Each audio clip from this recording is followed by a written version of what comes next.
Over the years, Martin Scorsese has talked about growing up on the Lower East Side of Manhattan, in a neighborhood full of Sicilians and Neapolitans, and what it was like for him as a child to watch the local organized crime figures and the power they wielded without lifting a finger. You're not afraid of tough guys, are you? The allure, they get old. Everybody's dead, Mr. Sheeran. It's over. For the denizens of Scorsese's Goodfellas, old age is a rumor, like tales of suburbs where no one gets whacked. When Henry Hill, played by handsome 30-something Ray Liotta, gets out after his prison stint, he's still a young man, possessed of a young man's sense that things will work out because there's always time. The middle-aged mob boss he's often worked for, Paulie, has no such sunny outlook. He sees what the future can all too easily hold for their kind, dying an old man in prison.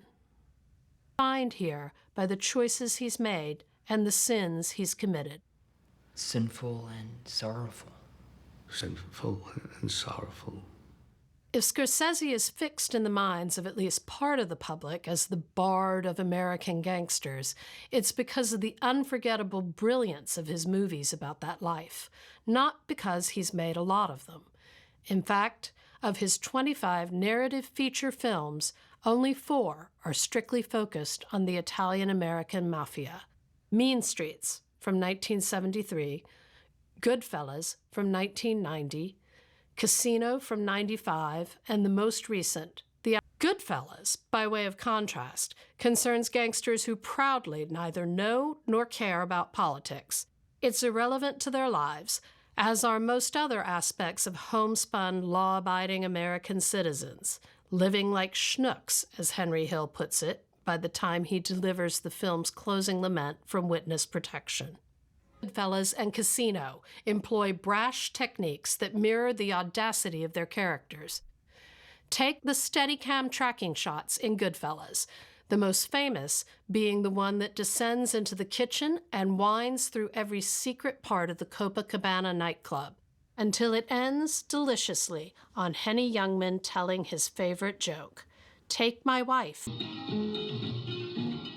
Or deep focus shots in Goodfellas, where our eyes are drawn away from the foreground to a looming danger, which has its echo in an irresistible reminder of Taxi Driver and Travis Bickle's gun purchase, the chief difference being, of course, that amateur gunman Travis wants every gun he can lay his hands on.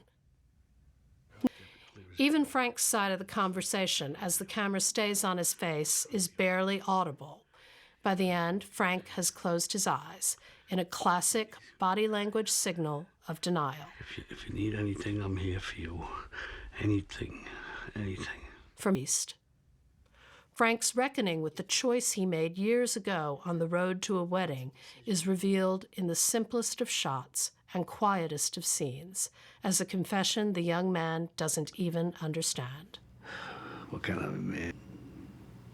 Scorsese once mused that he hoped the audience would be angry at Henry Hill by the time the credits rolled on Goodfellas.